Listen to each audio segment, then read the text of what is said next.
In the first short video in this series of nature journaling, a watercolor swatch of a queen palm tree's leaves, I shared outdoor observations of the tree.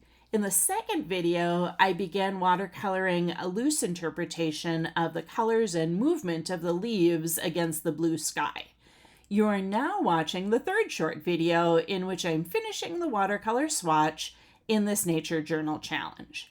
I'm painting in this nature journal as part of the Nature Spots challenge hosted by Side Oats on Instagram. To complete this watercolor swatch, there's a lot of adding and removing of layers to get the depth of colors that I'm looking for. Check out the next shorts of a swatch of the tree's trunk or stem here at Creative Solace Studios. Thanks so much for subscribing.